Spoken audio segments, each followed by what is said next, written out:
Isang magandang umaga sa lahat. At muli ay tayong lahat nawa ay pagpalain ng ating mahal na Panginoon.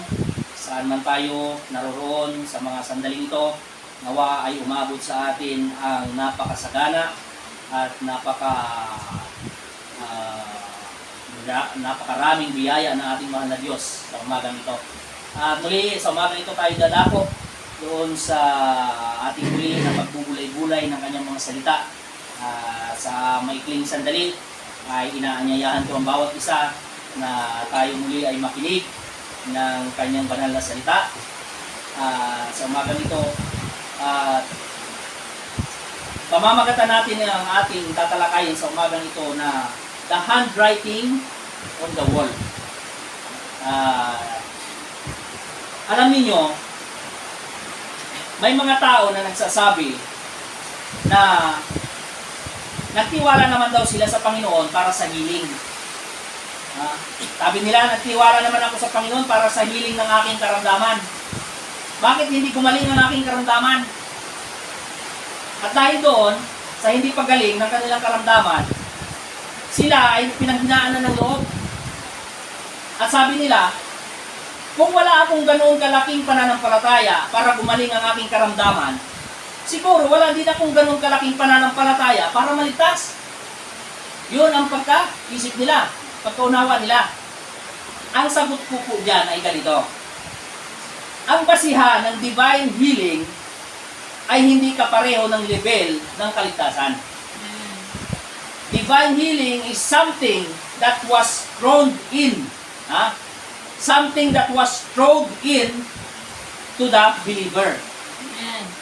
Subalit ang kaligtasan ay kapag tinanggap mo si Kristo at ikaw ay naipanganak na muli sa Espiritu, magkakaroon ka ng buhay na walang kamatayan na hindi mawawala o hindi tatanda sa takdang panahon. Hindi ito mamamatay forever. Yung kaligtasan na ibibigay ng Diyos kapag ikaw ay naipanganak na muli sa Espiritu ng Diyos. Amen? Subalit, itong katawang lupa natin, ito ay nagkakasakit. At humihina. At ang Diyos ay tinutulungan tayo. At pinapagaling tayo. At ang tao ay nagkakasakit ulit pagkatapos na gumaling. Hindi po ba?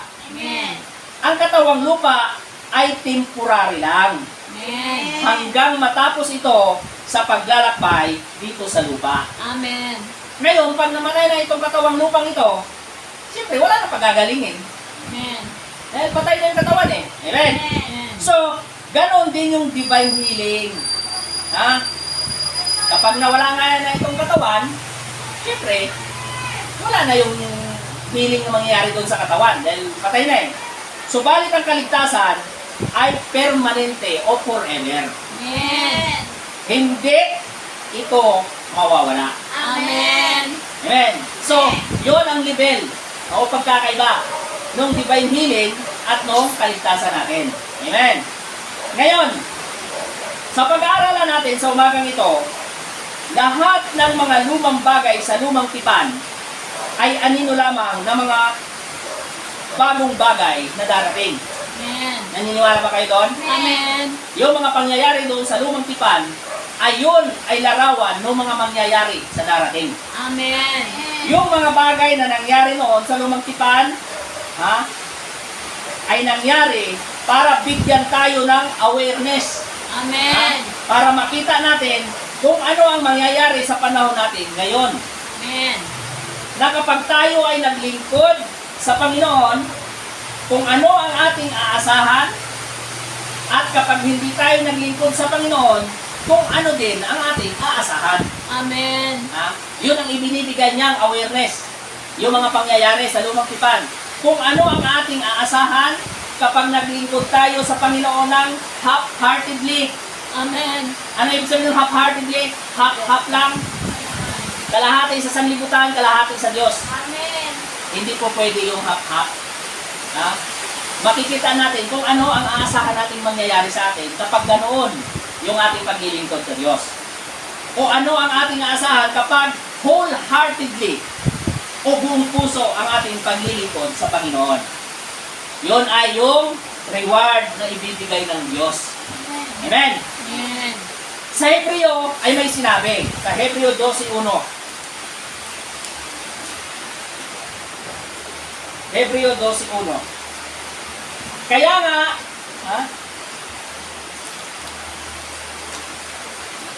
ang sabi sa Hebreo 1, Kaya nga, dahil napapaligiran tayo na napakaraming saksi, tanggalin natin ang anumang balakid at ang kasalanan kumakapit sa atin. Doon kada tayong tumakbo sa takbuhin na sa ating harapan. amen, buong tiyaga Amen. tayong tumakbo doon sa race na ibinigay sa atin ng Diyos. Amen? Amen. Yan. Ngayon, sa lumang tipan, ay napili ko ang aklat ng Daniel. Napili ko yung aklat ng Daniel. Gustong gusto ko itong aklat ng Daniel. Bihira itong matalakay o maituro sa mga tao. Subalit, dahil ito ay anino ng dakilang araw na ating kinabubuhayan sa ngayon, at ang panahon ni Daniel ay pagpapakita ng mga pangyayari sa panahon ng mga hintel.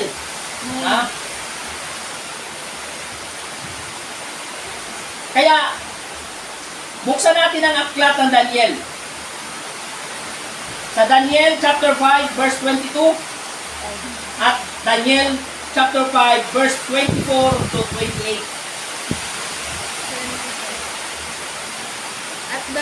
At bagaman alam ninyo ito, Haring Belshazzar,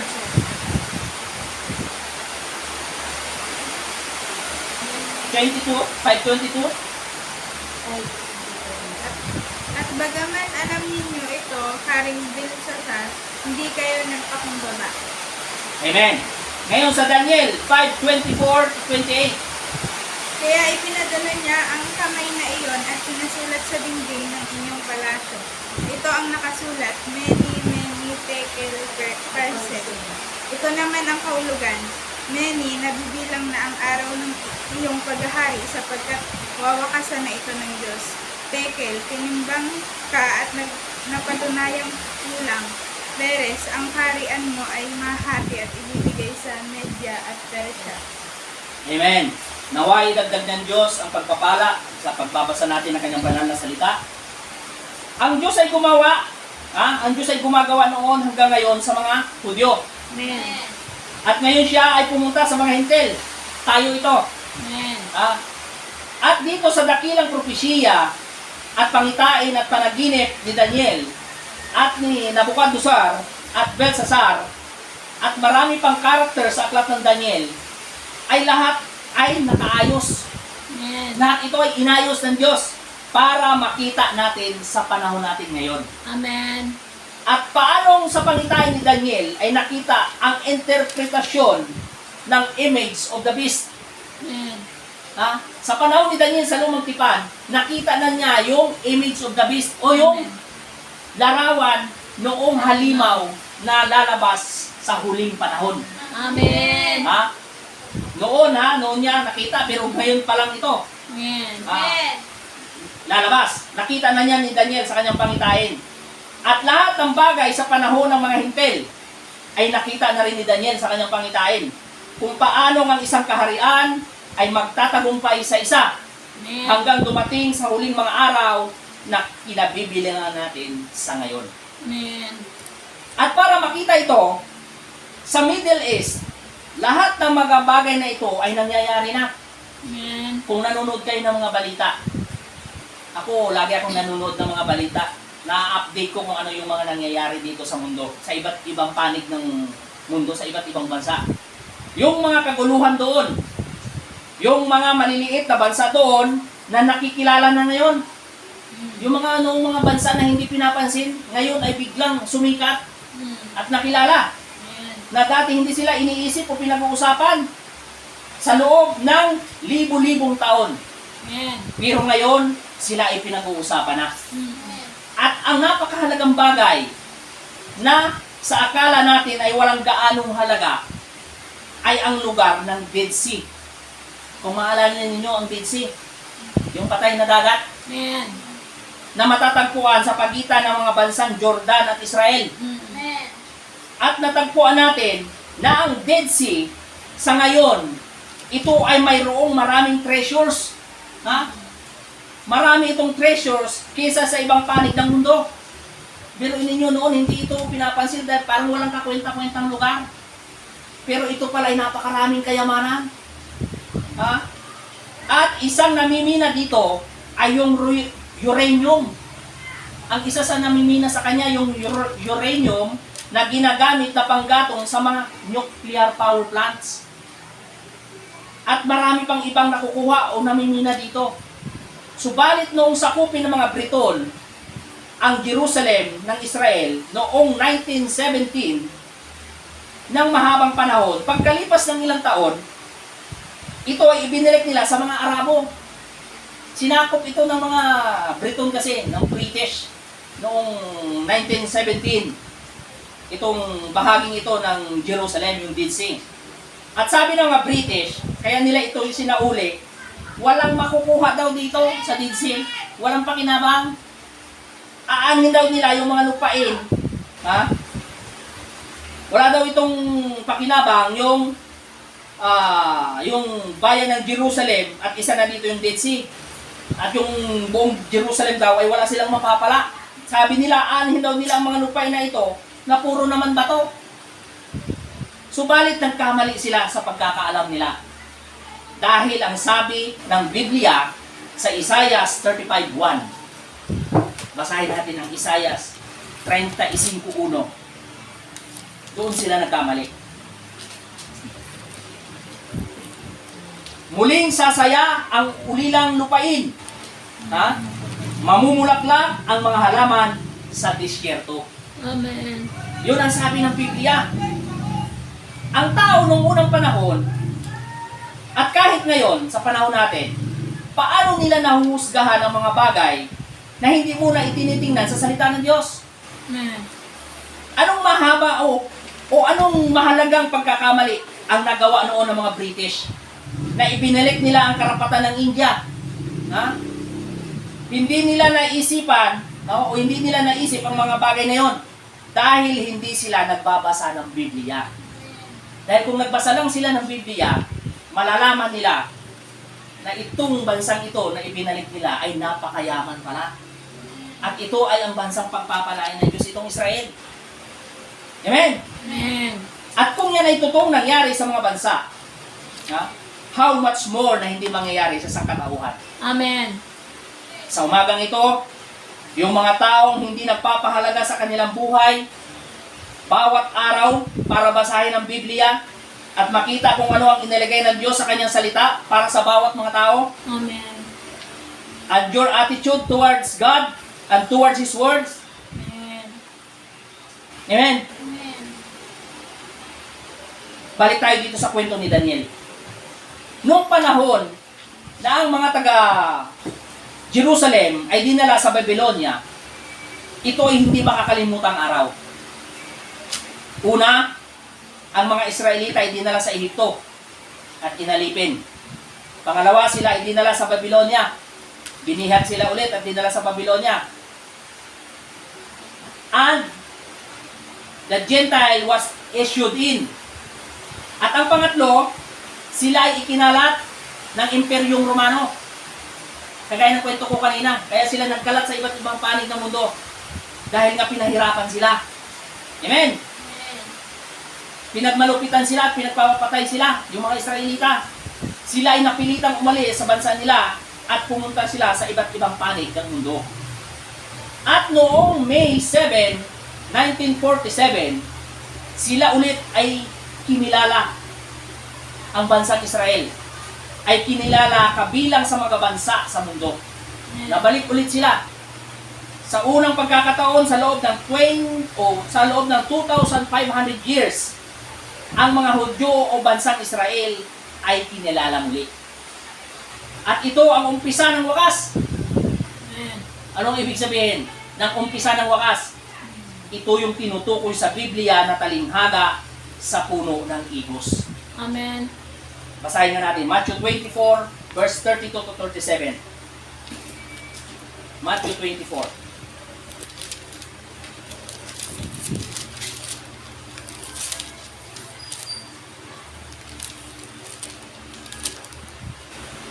Twenty-four, 32 to 37.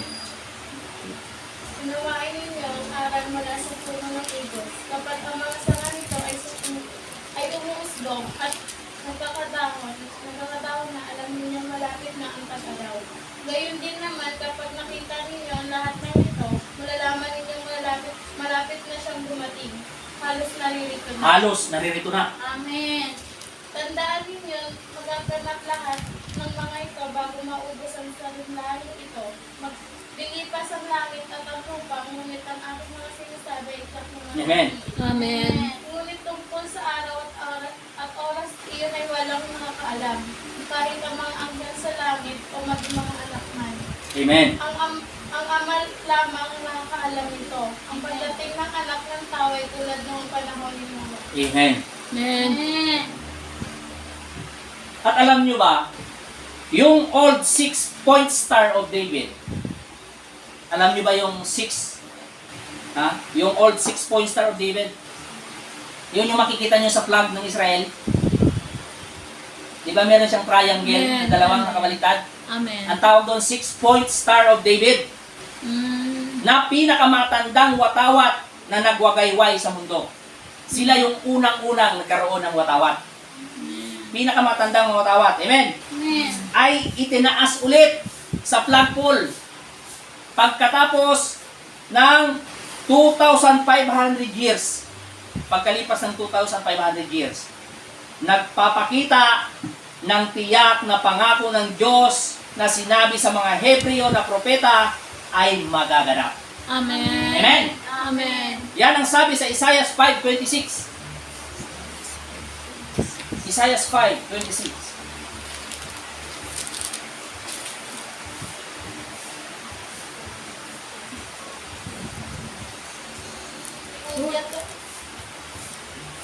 Udyatan niya ang isang malayong pinsa, tatawagin na ito mula sa dulo ng lupa, at mabilis ang itong lalaki. Amen. At kapag nakita na natin yan, na kumakaway na sa Jerusalem sa umagang ito, nakita natin, at nakita natin na pinatigas ng Diyos sadya ang puso ng mga lalaki, tulad ni Stalin, Hitler, Mussolini. Talagang niloob din ng Diyos na talagang patigasin ang puso nila para ang mga Hudyo ay pagmalupitan. At lahat ng mga nagpahirap sa mga Hudyo. At ngayon sila ay nagbalik sa kanilang homeland. Alam natin na ang panahon ay malapit na. Amen. Oh, what a day and what an opportunity na kahit ang kahinaan ng Kristiyano ngayon na magpapatutuo sa kaluwalhatian ng Panginoong Hesus, napakagandang oportunidad ito na makagawa tayo ng isang bagay na ginawa ng mga propeta noon. At ito ay nasa mga kamay ng mga mahihinang Kristiyano. Yung simpleng housewife, ito ay nasa kamay niya sa ngayon. Amen. Na magpatutuo sa Panginoong Hesus at sa kanyang pagkabuhay mula sa pagkamatay. Amen. At itong mga Hudyo ay umalis mula sa presensya ng Diyos. Naging malamig sila sa Diyos, naging backslide. Kaya sila nagkalat sa iba't ibang panig ng mundo. Kaya sila sinakop, pinahirapan. Kaya hinahayaan ng Diyos na may sumakop sa kanila na ibang bansa. Na propesiya ng mga propeta na naging dahilan para sila ay kumalat sa iba't ibang bansa o dalhin sila palayo sa kanilang bansa. Dahil ano ang dahilan? Lumayo sila sa kalooban ng Diyos. Amen. At ngayon, kung ang Diyos ay sobrang mahal ang mga Hudyo, at ito ang kanyang unang pinili sa mga tao, ilalabas niya ang mga Hudyo Amen. sa anumang pagkakataon. Amen. At gayon pa man, kapag sila ay nagtanim, ay aanin nila kung ano ang kanilang itinanim. Amen. At hindi tayo magtataka sa parusa ng Diyos kapag nilabag o hindi natin sinunod ang kanyang mga utos. Dahil, yun ang itinanim natin. Amen. Kaya nga sabi, kung anong itinanim, yun ang aanihin. Totoo po yun. Mapabansa man o individual o simbahan, kahit ano pa yan. Kapag hindi natin sinunod ang Diyos, tatanggap tayo ng parusa para doon. Amen. Amen. Ang Diyos ay matuwid. Subalit, ang sabi sa Biblia sa Hebreo 2:2,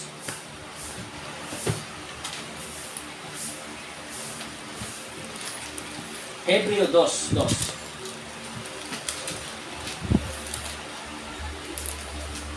Ang mensaheng ipinahayag sa pamamagitan ng mga anghel ay patunayang totoo. At sino mang lumabag o hindi sumunod dito ay tumanggap ng kaukulang parusa. Amen? Amen.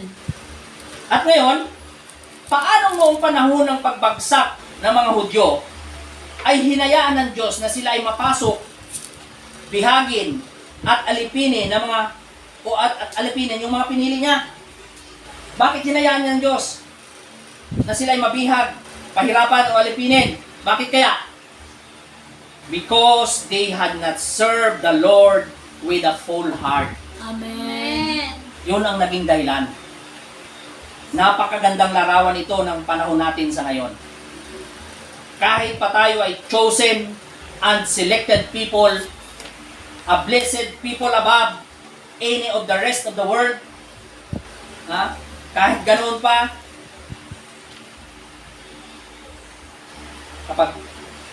subalit kapag nakalimutan natin ang mga utos ng Diyos at gumawa tayo ng mga bagay na masama o nakiayon tayo sa mga bagay na ayaw ng Diyos, ang Diyos ay kayang parusahan ang mga bansa anumang oras na gusto niya. Amen. Kung manunod kayo ng balita, makikita ninyo na pinaparada na ng mga bansang China, Russia, North Korea, Iran, at marami pang ibang mga bansa ang kanilang mga atomic bomb, ballistic missile, mga jet bombers, at ang pinakamapinsalang nuclear bomb. Mag-isip kayong mabuti.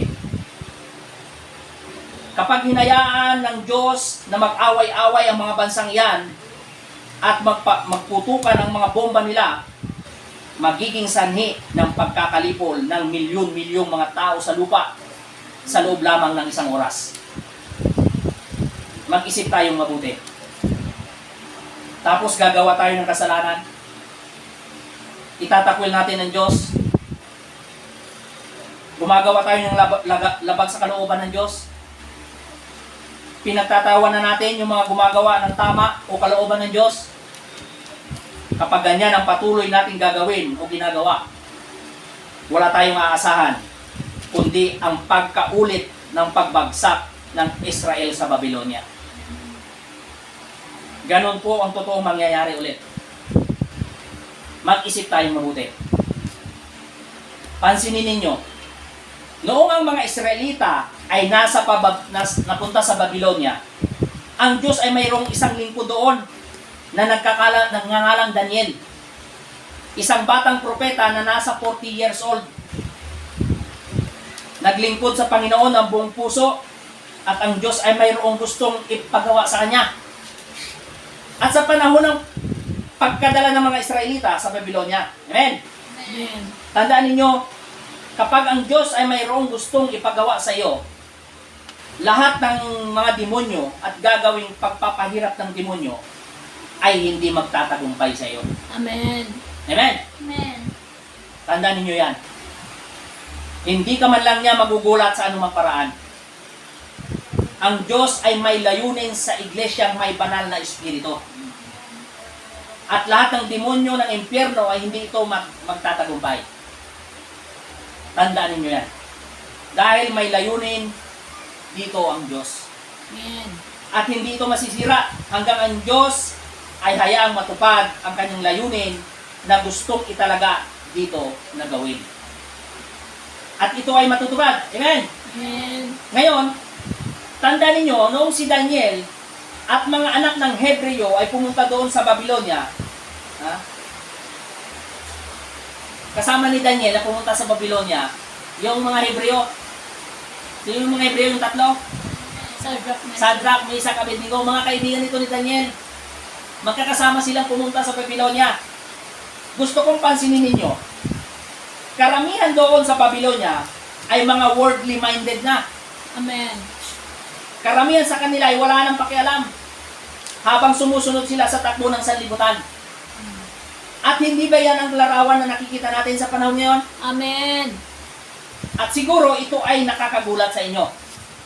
Subalit, ito ang larawan ng mga simbahan sa ngayon. Hindi lang ng bansa. Ang simbahan ay sumusod na sa kung ano ang ginagawa ng buong bansa. Kahit ito'y wala na sa kalooban ng Diyos. Amen. Every way the wind blows, just set your sail to go right on. Amen. Amen. Oh God, give us men like Daniel. Amen. Give us Christians like Sadrach, Meshach, and Abednego, who are willing to sacrifice o kayang ipagpalit ang magandang pribilehiyo na inaalok sa kanila para lamang makasunod sa kalooban ng Diyos. Amen. Hallelujah. To become a servant of the Lord. Amen. Amen. Nawa ay magkaroon pa ng ganitong mga mananampalataya. Katulad ni Daniel, ni Sadrach, Meshach, at Abednego, na matapang na maninindigan sa katotohanan. Pansinin ninyo si Daniel. Nung pumunta siya sa Babylonia, alam na niya na siya ay pupunta sa lugar ng mga hindi mananampalataya. Mga makasalanang tao. Ha? At nang siya ay nandoon na sa Babylonia, alam niya na magkakaroon siya ng gusot sa mga tao sa taga-Babylonia. Hindi dahil sa gusto niya magkaroon ng gusot sa kanila o makipag-away sa kanila. Subalit dahil ang bansang Israel, na bansa ni Daniel, ay bumagsak at binihag ng Babylonia. Subalit ang Diyos ay na kay Daniel, kahit siya ay dayo lamang sa Babylonia. Ibig sabihin, yung mga Israelita dito sa Babylonia ay dayo. Amen. Sila Daniel, Sadrach, Meshach, Abednego ay dayo lang sa Babylonia. Amen? Amen. Gustong-gusto ko yung salitang yon. Yung salitang dayo. Dayo lang. Naniniwala pa kayo na tayo dayuhan lamang sa mundong ito? Amen. At mayroon tayong totoong tahanan doon sa kaharian ng Diyos? Amen. Subalit, kahit dayuhan lang tayo sa mundong ito, at hindi tayo magtatagal dito, God still be with you. Amen. Tandaan niyo yan. Kahit tayo dayuhan lang dito, kasama natin ang Diyos dito. Amen. Ngayon, kayo ba ay naniniwala na ang nagpapalungkot sa isang tao ay yung kapag ang pakiramdam niya ay siya ay aping-api? Amen. Totoo ba yon? Amen. Na kapag naramdaman na ikaw ay aping-api, okay, ikaw ay kawawang-kawawa, yan ang nagpapalungkot sa'yo? Amen. That's what the devil likes to work on you. Amen. Yung ilagay sa isip mo at puso mo na aping-api ka. Amen. That is a trick of the devil. Amen? Amen. Subalit kapag ang isang Kristiyano ay alam ang kanyang legal na karapatan, ha? Kapag alam mong sabihin sa dyablo ang salita ng Diyos, ha? Kapag alam mong sabihin sa dyablo na hindi ako pababayaan ng Diyos, Amen. ang Panginoon ang aking katulong. Amen. Ha? Kahit siguro hindi ka pa iniintindi ng iyong mga kapamilya, kahit hindi ka pa siguro iniintindi ng iyong mga kamag-anak, kahit hindi ka pa siguro tinutulungan ng iyong mga kapatid, kapag doon sa puso mo ay alam mo na hindi ka pababayaan ng Diyos, hindi ka Amen. maapektuhan. Amen. Amen. Kapag inisiksik sa iyo ng kaaway na parang nag-iisa ka lang, kapag alam mo doon sa puso mo na meron kang katulong, walang iba ang Diyos, Amen. hindi ka maapektuhan. Amen. At kapag alam mo na, at alam mong sabihin sa kaaway na, anong magagawa sa akin ng tao? Amen. Dahil yun ang sabi sa Hebreo 13, 5 hanggang 6. Hebreo 13.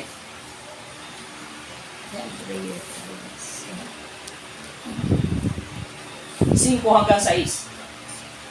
Huwag kayong magmukhang pera at masiyahan na kayo sa anumang nasa inyo sapagkat sinabi ng Diyos, hindi kita iiwan, ipababayaan man. Amen. Kaya't malakas ang loob nating masasabi ang Panginoon ang tumutulong sa akin. Amen. Hindi ako matatakot ano ang magagawa sa akin ng tao. Amen. See? Narinig nyo? Hallelujah. Amen. Doon mawawala sa isip at puso mo yung iniisip mo at nararamdaman mong pagkaapi ng sarili mo. Amen. At doon mag-uumpisang lumiwanag yung dating madilim na ulap sa buhay mo. Amen. Di ba napakaganda? Amen. Encouragement ng Diyos. Amen. Subalit kapag hindi natin alam yung mga pangako na yan ng Diyos, Amen. talagang dudurugin yung puso mo ni Amen. Satanas. Isisiksik niya sa isip mo na kawawang kawawa ka. Amen. Hindi tayo kawawa. That's right. Merong nangako na tayo ay sasamahan sa lahat ng laban natin sa sanlibutan ito. Amen. Siya yung katulong natin. Siya yung magsusupply ng kailangan natin. Amen. Siya yung magpapagaling ng karamdaman That's natin. right. Amen. Siya mismo ang magliligtas sa atin at Amen. magkakaloob ng buhay na walang hanggan. Amen! Amen. Kung alam mo lang na ang Diyos ay may pangako at ang Diyos ay tapat at kaya niyang tuparin ang kanyang pangako, dahil kung hindi niya kayang tuparin ang kanyang pangako, hindi niya ito sana ipinangako. Amen. Amen po ba? Amen. Brothers and sisters, kahit tayo ay nabubuhay sa mundong ito na makasalanan at puno ng kaguluhan, na tayo ay nakahiwalay sa takbo ng mundong ito, gayon paman, tumindig tayo ng diretso Amen. at tumingin tayo ng diretso Amen. dahil tayo ay sons and daughters of a king. Amen. Hallelujah. That's what we got to do. Tayo na mga ipinanganak sa banal na espiritu, keep up a good courage. Amen. Kailangan alam natin kung anong klase tayong tao. Amen. Kailangan alam natin, our Heavenly Father is the King. Amen. Alam ninyo, noong unang panahon, ang mga alipin ay binibili. Kung matatandaan ninyo. At kapag ikaw ay isang alipin na nabili na, hindi mo alam kung kailan ka makakauwi sa bahay ninyo. Dahil nabili ka na eh. Yun ang isang bagay na hindi sigurado ng isang alipin. Kung kailan siya makakauwi sa totoo niyang tahanan. Subalit sa ating mga anak at pinili ng Diyos, may isang pinagpalang bagay tayong alam. Amen. Alam natin na balang araw ay uuwi tayo sa tunay nating tahanan. Amen. Ang sabi ng Panginoong Hesus sa Juan 14:3,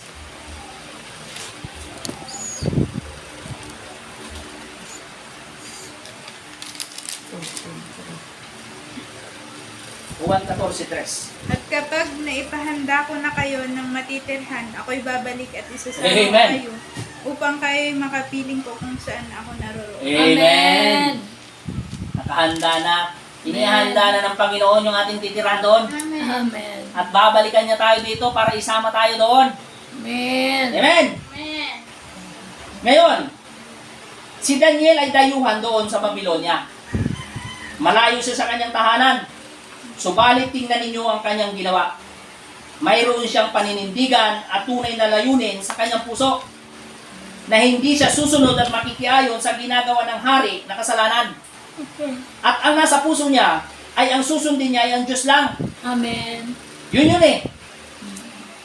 Kahit itakwil ka pa ng mundo, kahit pagtawanan ka pa ng lahat na at tawagin kang iba't ibang katawagan, magkaroon ka ng paninindigan at layunin sa iyong puso. Amen. Kahit anong sabihin ng mga tao, magkaroon ka ng paninindigan at layunin sa iyong puso na gagawin mo kung ano ang tama, na hindi ka makikiayon sa sanlibutan. Amen. Tandaan ninyo, tayo ay nabubuhay sa panahon ng anino ng pagdating ng Panginoon. Naniniwala ba kayo na tayo nabubuhay sa ngayon sa anino ng pagdating ng Panginoon? Amen. Mayroong mga kaguluhang nangyayari sa bawat bagay sa mundong ito. But look up that way. Amen. Every promise in the world is true. Amen. Some glorious day, Amen. Jesus shall come. Amen. At lahat ng bagay dito sa mundo ay mawawala. At si Kristo ang maghahari. Amen. Hindi ba napakadakilang pag-asa na malaman natin itong mga bagay na ito? Hindi ba napakadakilang pag-asa na malaman natin na itong tumatanda at marupok at maiksi na buhay natin na ginagamit natin sa ngayon, balang araw ay mapapalitan? Amen. Like a new man and new woman, Amen. young and in the splendor of youth, Amen. to live in the presence of God forever. Amen? That's right. Amen. Di ba hindi nyo yan naiisip? Kahit ano pang gawin ng Satanas sa katawang ito, darating ang panahon, papalitan ito ng Diyos ng katawan na hindi nasisira. Amen. Pang walang hanggan. Hindi tumatanda, hindi namamatay. Amen. O anong dakilang katiyakan ang mayroon tayo dito? Dahil sa walang hanggang salita ng Diyos, na siya ay naging totoo sa lahat ng panahon, na kanyang ipinangako ito sa mananampalataya. So, ano ang dapat nating ipag-alala? Amen. Walang anumang bagay dapat tayong ipag-alala. But just be happy about it. Amen. Kung ano man yung buhay natin sa ngayon, just be happy about it. Lagi nating tandaan, ang iyong motibo sa anumang bagay ang tutukoy sa kung ano ang gusto mong kalalabasan nito. Amen. Ha? Ulitin ko, ang iyong motibo sa anumang bagay ang tutukoy saan kung ano ang gusto mong kalalabasan nito. Amen. Ang iyong motibo. Kapag ang iyong motibo ay tama, ikaw ay magiging tama. Amen. Kaya lagi mong gawin ang tama na motibo. Amen? Amen. Serve the Lord for one purpose. Amen. Amen. Dahil mahal mo siya. Amen. Hindi dahil sa takot ka sa impyerno. Amen. Karamihan kasi kaya naglilingkod sa Diyos, takot na mapunta sa impyerno. Amen. Hindi po yun ang tamang purpose. Kailangan meron tayong isang purpose lang. Ha? Mahal natin ang Diyos kaya natin pinaglilingkuran siya. Amen. Hindi ka naglilingkod sa Diyos dahil takot ka sa kamatayan. Kundi naglilingkod ka sa Diyos dahil mahal mo siya. Amen. Siya na nagmahal sa iyo kahit hindi ka kamahal-mahal. Amen. Amen? Yun yun. There is nothing to compare with the love of Jesus Christ. Amen. Walang pwedeng maikumpara dyan sa dakila niyang pagmamahal. So, magkaroon ka ng totoong layunin sa iyong puso sa ngayon na paglingkuran mo ang Panginoon. No matter what the word says. Amen? Amen. Pero bantayan ninyo ang dyablo. Amen. Kung paano siya mandaya. That's right. Kung gaano siya katusok. Maging mapagbantay kayo sa kilos ng dyablo. Madali para sa kanya na baliktarin ang katotohanan. Amen. At madali sa kanya ang gayahin ang katotohanan. Mm. Ha? Magaling manggaya si Satanas. Yung katotohanan ng Diyos, pwede niyang gayahin na ganun na ganoon. Amen. At gawin niya itong katulad ng katotohanan. Totoo po yun. Amen. Doon siya magaling. Sa panlilin lang sa tao. Amen? Ang pinakamalaking kasinungalingan na sinabi ni Satanas ay mayroong katotohanan sa likod nun. Mm. Naniniwala ba kayo? Amen. Na yung pinakamalaking kasinungalingan na sinabi niya ay mayroong doong napakalaking katotohanan? Amen. Ang pinakaunang kasinungalingan na sinabi ng Diablo kay Eva Hindi mo na. ay napakaraming katotohanan sa likod noon. Amen. Ang sabi ni Satanas, si Eva ay mabubuksan ang mga mata. Mm. Si Eva ay magiging matalino. Si Eva ay magkakaroon ng maraming kaalaman. At lahat ng ito ay nagkatotoo nga hanggang sa panahon nating ito. Mm. At sinabi pa ni Satanas, tunay na hindi kayo mamamatay. Subalit ang sabi ng Diyos, ikaw ay mamamatay kapag kinain mo yung bunga ng nakakalam ng mabuti at masama. So, doon natapos ang lahat. Doon sa in-insert ni Satanas, doon sa salita ng Diyos, doon sa katotohanan. Ang sabi ng Diyos, mamamatay kayo. Ang sabi ni Satanas, hindi kayo mamamatay. Amen. Kaya tayo ganito ngayon. Dahil doon sa in-insert ni Satanas na yon, doon sa kanyang panlilinlang na yon kay Eva. Amen. Dapat maging aral na sa atin ito. Keep true to the Word of God. Amen. Ngayon, si Daniel ay nagkaroon ng tapat na layunin sa kanyang puso na siya ay magiging tapat sa Diyos at sa salita ng Diyos. At habang nandoon siya sa Babylonia, ay siya ay gagamitin ng Diyos. Bakit kaya si Daniel ang gagamitin ng Diyos? Dahil mayroon siyang tunay at tapat na layunin sa kanyang puso. Amen. So, kung gusto mong gamitin ka ng Diyos, magkaroon ka ng tunay at tapat na layunin sa iyong puso na ang Diyos ay mamahalin mo. Amen. Kung gusto mong gamitin ka ng Diyos. Mamahalin mo siya, paglilingkuran mo siya, at siguradong ang lahat ng bagay will be fine. Amen? Amen. Paano dito sa pagitan ng panahon ng hintel, noong ang Diyos ay pumunta sa mga hintel, at nagpakita ng pabor sa haring si Nabucodonosor, dahil itong si Nabucodonosor ay pinapala ng Diyos. Kaya nagkaroon siya ng kaharian. Binigyan siya ng dakilang trono. At ang unang nangyari, ang hari, nung siya ay nagkaroon na ng unang trono at pinagpala na ng Diyos, ang hari ay nagmataas sa kanyang puso. Na talagang tayong mga hintil ay mayroong ganoong katangian. Mapagmataas. Amen. Sabi na ba, kami ay mas malaki. Kami ay mas mayaman. Kami ay mas malaki ang simbahan. Kami ay mas magaling. Kami ay mas malaking denominasyon. Nagmamalaki, nagyayabang. Yun ang karakter natin mga hintil. That's what happened to the churches. Kaya yan ang dahilan bakit ang Diyos ay umalis sa inyo. Kapag ganyan ang ginagawa ninyo, you become a mighty organization. Subalit para sa akin, I would rather be a humble servant of the Lord kaysa magkaroon ako lahat ng organisasyon sa mundong ito. Or go to biggest churches or belong to the majority. I'd rather to be on minority Amen. Amen. and be right with God. Amen. Yun po ang mas gusto ko. Amen. Amen. At makikita natin sa kwentong ito, si Haring Nabucodonosor, kung paano siya nagmataas o yumabang sa kanyang puso. At ano ang ginawa sa kanya ng Diyos? Nung siya yumabang na at nagmataas, kumain siya ng damo tulad ng uso. Nabasa niyo ba itong kwento ni Haring Amen. Nabucodonosor? Kumain siya ng damo katulad ng uso sa maraming taon. Parang nawala siya sa kanyang pag-iisip. Amen. Ang kanyang buhok ay humaba tulad ng balahibo ng agila. At ang kanyang mga kuko ay humaba tulad ng sa ibon. Amen. Hanggang sa makilala ng hari na siya ay wala ng halaga. Amen.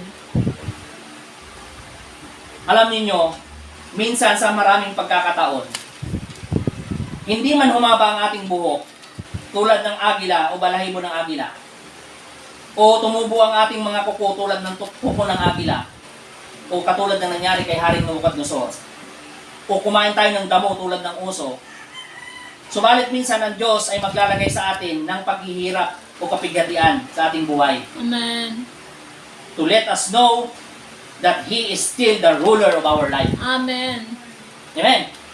Amen. At tayo ay naririto sa mundong ito dahil pinayagan niya tayo na mapunta tayo sa mundong ito. Amen. Kaya huwag tayo magmalaki sa Diyos. Amen. Amen. Dahil kung hindi niya pinayagan na tayo ay mapunta sa mundong ito, doon pa lang sa tiyan ng nanay mo, pwede ka na niyang alisin. Amen. Kaya dapat yan ang lagi natin tatandaan. Magkaroon tayo ng napakalaking utang na loob sa Diyos. Siya ang hinayaan niya o pinayagan niya na tayo ay mapunta sa mundong ito. Amen. At ito ay kanyang biyaya na tayo ay narito sa mundong ito. Kaya dapat natin siyang paglingkuran. Ayun po ba? Amen. Dapat natin siyang paglingkuran. Yun ang ating maibabalik sa kanyang pagpapasalamat. Amen. Subalit, mali ang nangyayari. Gusto natin tayo ang paglingkuran ng Diyos. Parang mali po yata ang ating pagkaunawa. Kapag tinanong mo ngayon ng tao, karamihan, kapag nag-interview ka ng mga tao dyan, tanungin mo sila, ano ba ang layunin mo sa buhay? Kapag itinanong mo ito sa tao, ang isasagot ng tao, karamihan ng kanilang sagot, magsisikap ako para umasenso. Magpapatayo ako ng malaking bahay. Magsisikap ako para makabili ng sasakyan. Magsisikap ako para magkaroon ng negosyo. Magsisikap ako para mapag-aral ko ang aking mga anak sa mga mamahalin at sikat na eskwelahan. Magsisikap ako para makapunta sa iba't ibang bansa. Tandaan po natin, ang Diyos ay inilagay tayo sa daigdig na ito for some other purpose. Amen. Hindi lang sa mga bagay na nabanggit. Amen. God put you here to be sons and daughters of God. Amen. And if you fail to get that, you fail to receive the very purpose God put you on earth to be. Amen. Nabigo ka na makamit mo ang layunin ko, itong layunin ng Diyos sa buhay mo. Kapag hindi mo ito naunawaan. Walang masama sa magtapos ng pag-aaral at magkaroon ng magandang trabaho. Subalit, hindi dapat yun ang main purpose ng buhay natin. Amen. Ang main purpose of our life is to love and serve the Lord. Amen. Secondary na lang yung ibang mga bagay. Amen. Amen. Tandaan ninyo, no matter how honest you are, no matter how decent you are, no matter how moral you are, you might be. Ganon ka man kagaling makisama sa kapwa mo, kapag hindi mo napaglingkuran ng Panginoong Hesus and become sons and daughters of God, you've still missed the calling. Amen. Ngayon, itong si Haring Nabucodonosor ay naging mayabang. Ang sabi niya, tingnan ninyo ako ngayon. Ano ang aking nagawa at kung ano ako ngayon. Kaya ang Diyos ay binigyan siya ng panaginip. At ito ay nagpabagabag sa kanya. Nakakita siya ng dakilang larawan sa panaginip. At alam natin kung ang imahe na yon. At pansinin natin kung gaano katumpak o katama ang walang hanggang salita ng Diyos. Amen. Basahin natin sa Daniel chapter 2 verse 31 to 36. Daniel chapter 2. Verse 30. Daniel 2:31 to 36. Mahal na hari, ang nakita ninyo ay isang malaki at nakakasilaw na rebulto. Nakatayo ito sa inyong harapan at nakakatakot pagmasdan. Ang ulo nito ay lantay na ginto at pilak ang dibdib at mga bisig. Tanso naman ang tiyan at mga hita nito. Ang mga binti ay bakal at ang mga paa ay pinaghalong bakal at putik. Habang pinagmamasdan ninyo ito, may batong natipak sa bundok na bumagsak sa mga paa ng rebulto at nadurog ang mga paa. Pagkatapos, nadurog ding lahat ang bakal, putik, tanso, pilak at ginto. Naging parang ipa ito at tinangay ng hangin at walang naiwan kahit bakas. Samantala, ang tipak na batong bumagsak dito ay naging isang napakalaking bundok na pumuno sa buong daigdig. Mahal na hari, iyan po ang inyong panaginip at narito naman ang kahulugan. 36. Okay. Ang hari ay nakakita na sa kanyang panaginip ng ulo na ginto. Amen. At ang dibdib ay pilak, at ang mga hita ay tanso, ang mga binti ay bakal, at ang paa ay bakal at putik. Amen. Alam nyo ba na ang pinakamalambot na materyales ay ang ginto? Sunod, ang pilak. Ang pilak ay mas matigas kaysa sa ginto. Ang sunod ay tanso. At ang pinakamatigas ay yung bakal. At pansinin ninyo kung paanong ang mundo ng hintil ay nagsimula. Nagsimula itong malambot sa pagtanggap sa salita ng Diyos. Amen. Hanggang sa paglipas ng panahon, ito ay patibay ng patibay. Amen. Hanggang sa ito ay maging putik at bakal. Amen. Mixed together. At bawat isa nito, ang ibig sabihin nito ay mga kaharian. Amen. Ha? Ngayon, isipin ninyo, 2,500 years ago, ang bawat isang tao na ito na may tunay at tapat na layunin sa kanilang puso, si Daniel at ang tatlong Hebreo, sila ay may tunay at tapat na layunin sa kanilang puso na paglingkuran nila ang Diyos at hindi dudungisan ang kanilang sarili. At ang panahon na ito ay inihula. At ang parating na panahon, perpekto. Perpektong naisulat. Paano ang kaharian ng Babylonia ay kinuha at ang Media at Persia ay kinuha iyon at ang Greece ay kinuha iyon at ang Roma ay kinuha ito at dinurog ang bawat paan nito. Walang iba ay ang silangan at kanluran ng Roma. Amen. At paanong sa Roma ay mayroon silang dalawang magkaibang mga simbahan.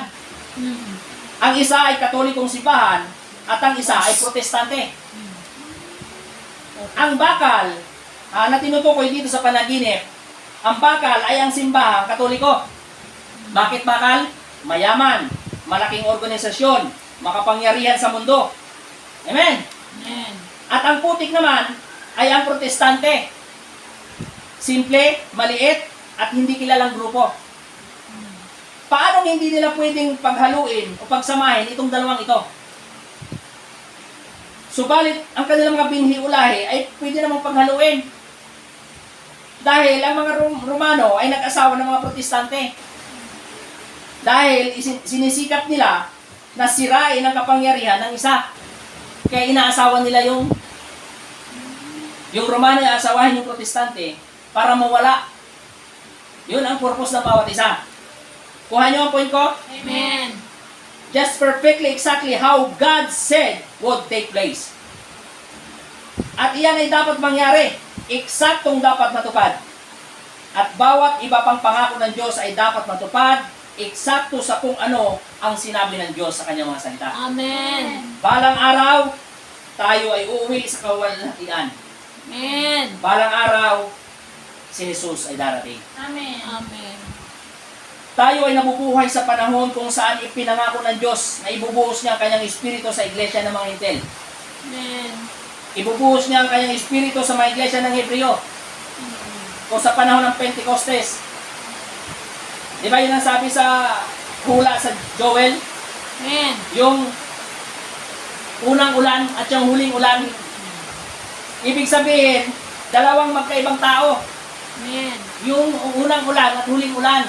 Dalawang klaseng tao. Hudyo, sa panahon ng Pentecostes, ibinuhos yung banal na espiritu ng Diyos.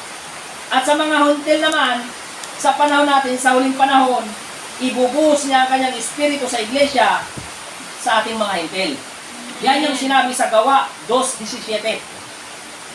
Gawa 2:17.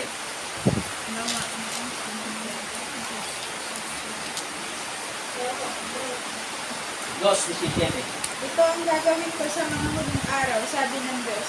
Ibubuhos ko ang aking espiritu sa lahat ng tao. Ipahahayag ng inyong mga anak na lalaki at babae ang aking mensahe. At inyong mga kabataang lalaki ay makakakita ng mga pamitain. At ang inyong matatandang lalaki ay magkakaroon ng mga panaginip. Amen. At pansinin ninyo, noong makita ito ng hari sa panaginip, ang ginawa niya, pinwersa niya ang mga tao sa kanyang nasasakupan na sumamba sa imahe o bulto na pinagawa niya. Kung mapapansin ninyo sa chapter 2 ng Daniel, na ay pinaliwanag ni Daniel ang buong panaginip ng hari. Di ba yung binasa natin? Pinaliwanag ni Daniel sa chapter 2 ng Daniel yung panaginip ng hari. Kaya itong hari ay humanga kay Daniel, si Hari Nabucodonosor. Kaya nga binigyan niya ng mataas na posisyon si Daniel sa kaharian. At hiniling din ni Daniel sa hari na bigyan din ng posisyon sa kaharian ang tatlo niyang kaibigan na sina Sadrach, Meshach at Abednego. Ngayon po ba? Sa chapter 2 yan ng Daniel ininterpret ni Daniel yung panaginip ng hari. Sa chapter 3 ng Daniel ay nagpagawa ng imahe o ribulto ang hari ng ginto. At iyan ay pinaniniwalaan ng mga scholars o ng mga nag-aaral sa Bible School. Sinamba ni Nabucodonosor si Daniel. Yun ang nangyari. Sa sobrang paghanga ni Daniel doon sa nagawa niyang pagpapaliwanag ng kanyang panaginip, sinamba ni Nabucodonosor si Daniel. Yun ang ginawa niya. Kaya siya nagpatayo ng isang ribulto na tinawag niyang Belshazzar. Yun ang tawag niya doon sa ribulto, Belshazzar. At kung maalala ninyo, si Daniel ay binigyan ng hari ng bagong pangalan. Hindi ba? Ano ang binigay ng pangalan ng hari kay Daniel? Belshazzar. So itong ribulto ay Belshazzar. Ibig sabihin, ito ay pinagawa ng hari para kay Daniel. Amen? Amen. At ang meaning ng Belshazzar ay Baal protect the king. Kuha nyo. Amen. Diyos na. Kaya siya nagpagawa ng imahe o ribulto at punersa niya ang kanyang mga nasasakupan para sumamba dito. Ginamit lang niya si Daniel o ang Diyos ni Daniel para ang mga tao ay sumamba doon sa ribulto. Amen. Amen. Kuha nyo? Amen. Gusto kong pansinin ninyo. Sa pasimula ng mga hintel, nung ang Diyos ay kumilos sa kanila, nagkaroon ng yabang sa puso nila.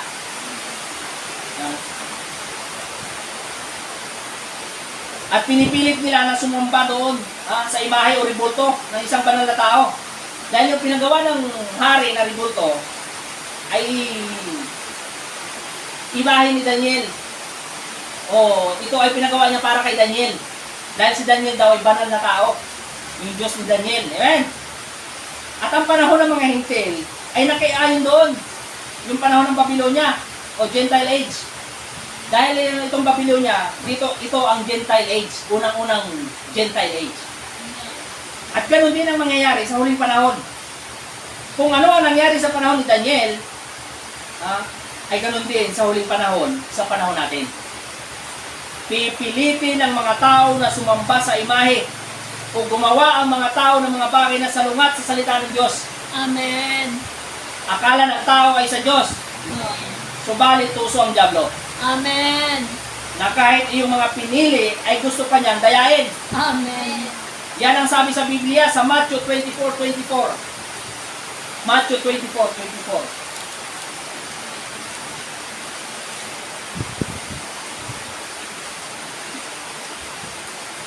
Sapagkat may lilitaw ng mga huwad na Kristo at mga huwad na propeta.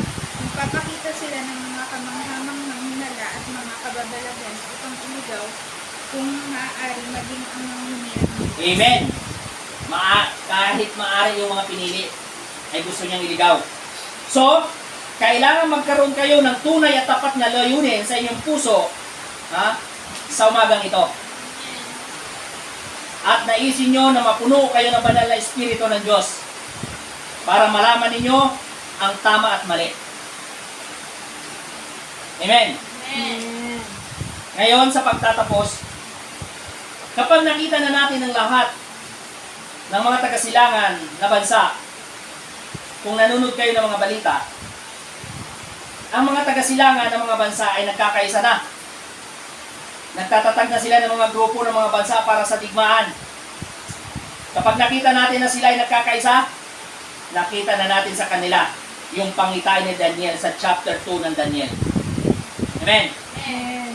Mauulit lang ulit ito. At ito ay muling pagkabuhay at pagdating ng Imperyong Romano. At tiyak na mangyayari yan. Yan po ay totoo. Yung mark of the beast na sinasabi sa Pahayag chapter 13. Kung kayo ay may oras, basahin niyo ang Pahayag chapter 13. Diyan nakita sa pangitain niya yung paglabas ng imahe ng halimaw sa huling panahon. Amen? Amen. At kailangan kapag dumating na ang ganitong pangyayari, ay panahon na para may tumayong katulad ni Daniel. Amen. Panahon na para sa mga taong may tunay at tapat na layunin para sa Diyos sa kanilang puso. Na sila ay mamumuhay ng tapat at totoo sa Diyos at sa banal na Espiritu ng Diyos. and to the principles of the Bible, regardless of what the rest of the world said. Amen. Amen. Makikita natin sa panahon na ito na palala na ng palala ang nangyayari. Pasama ng pasama ang mga tao. Amen. Puro kasiyahan ang gusto ng mga tao. Amen. Parang isang dakilang pagdiriwang ang ginagawa ng mga tao palagi. Amen. Gusto nila party, puro kasiyahan.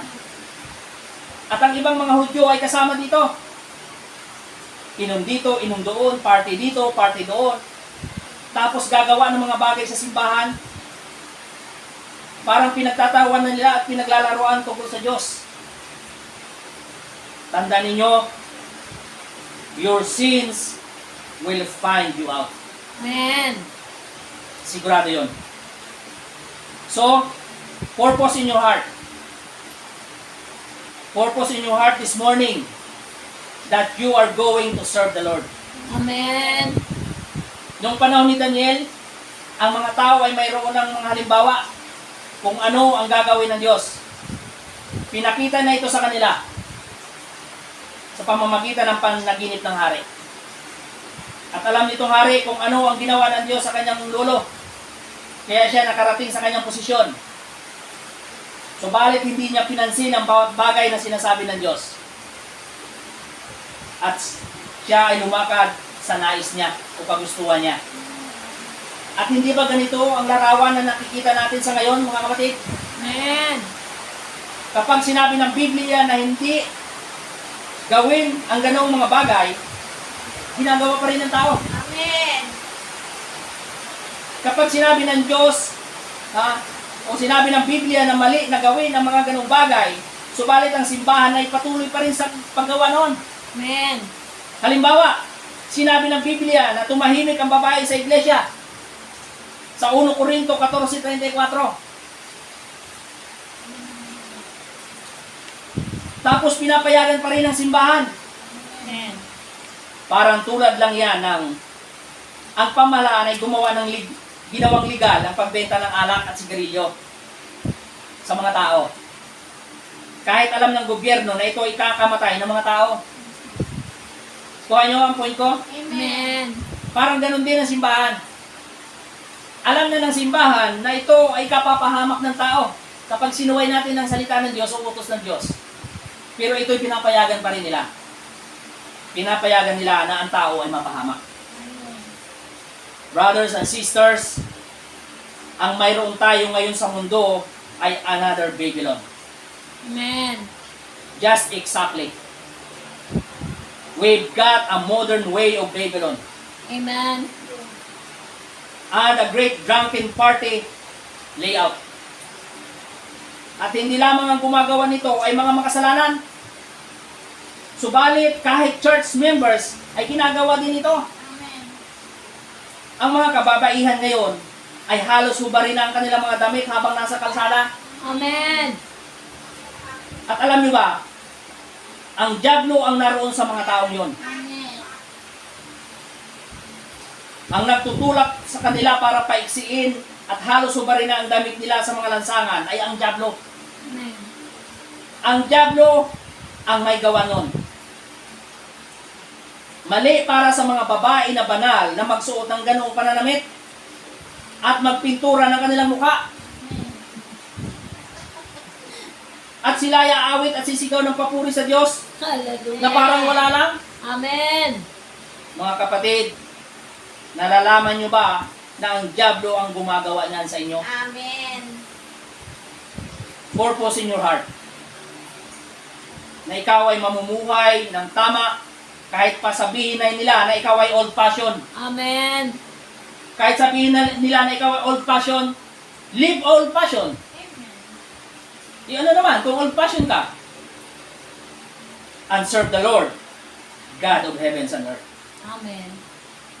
Purpose in your heart.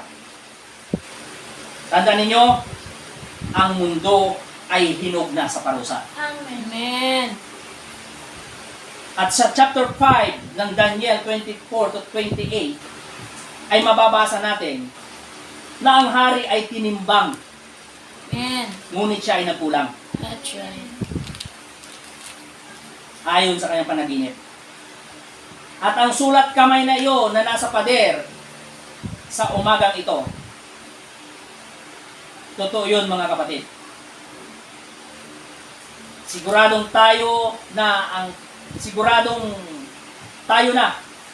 o sigurado na ang parusa sa mundong ito ay nalalapit na. Amen. At alam nyo ba kung ano na lang ang dahilan kung bakit hindi pa pinaparusahan ng Diyos ang mundong ito? Dahil yun doon sa mga taong tunay na naglilingkod sa Diyos. Amen.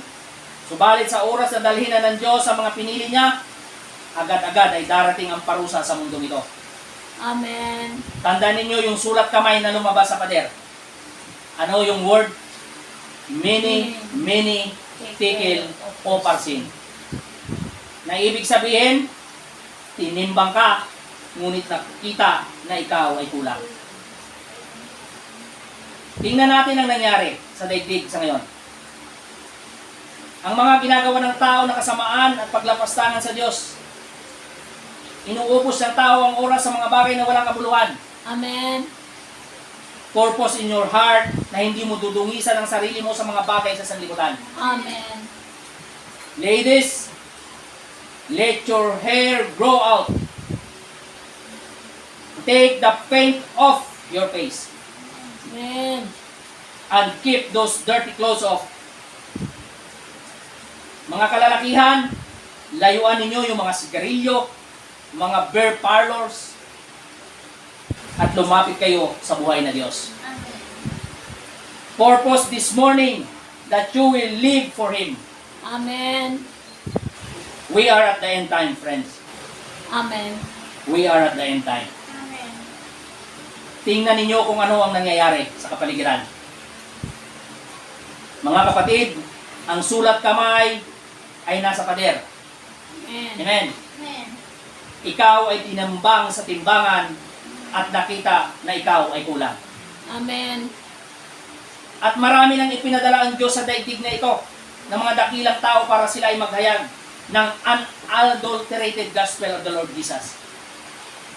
Nariyan si Billy Graham, Jack Schuller, Oral Roberts, William Marion Branham, at ang mga tao ay pinagtatawanan ito at hindi tinanggap. Kaya isa na lang ang natitira para sa mundong ito. That is divine judgment. Amen. At iyan ay parating na. Amen. At ang Russia ay nag-aantay sa iyo, kapatid. Siya ay nakahanda na para ipakita sa loob ng isang oras ay pwede niyang patayin ang milyong-milyong tao sa mundo. Amen.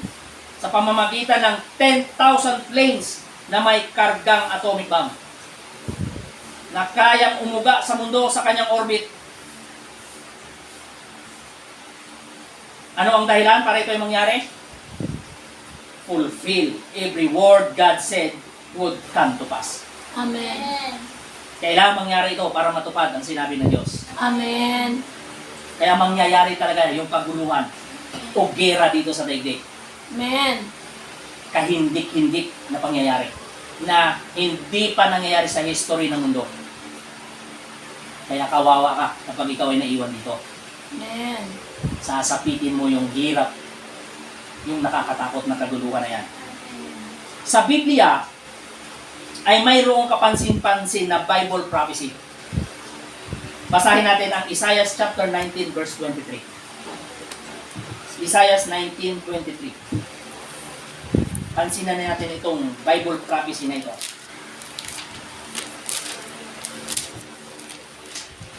Isaiah 19:23. Sa araw na iyon, magkakaroon ng isang malawak na daan Highway. buhat sa Ehipto patungo sa Assyria. Makakapunta sa Assyria ang mga Ehipsyo at ang mga taga-Assyria ay makakapunta sa Ehipto. Sila'y sama-samang sasamba. Amen. Naisulat ito sa Biblia, propesiya. Hindi pa ito nangyayari, ha? At alam nyo ba, natapos na nila yung highway na yan. Yan ay kalsada, nakita sa pangitain. Pagkatapos ng 2,500 years ng propesiya, natapos na yung highway na yan, yung kalsada na yan. At sa araw na iyon, ang sabi sa Isaiah 5:26,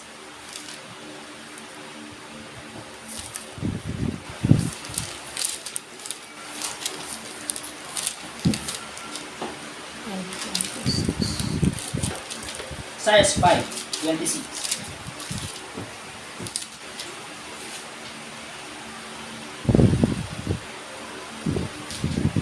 Huhudyatan niya ang isang malayong bansa, tatawagin niya ito mula sa dulo ng lupa. At Oh, mabilis malayong naman- bansa, tatawagin niya. At mabilis naman itong lalapit. Amen. Ang pagbalik ng mga Hudyo sa bansang Israel ito. Mula sa pagkawatak-watak sa iba't ibang panig ng mundo. Amen. At paanong sinabi ng propesiya na siya ay mananariwa tulad ng bulaklak na rosas? Isaiah 35:1-2.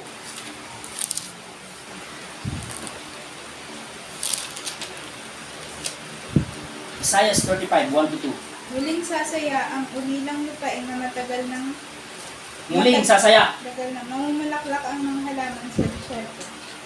Amen. Ang disyerto ay aaros sa tuwa. Ito'y muling gaganda tulad ng mga bundok ng Libanon at mamumunga ng sagana tulad ng Carmel at Sharon.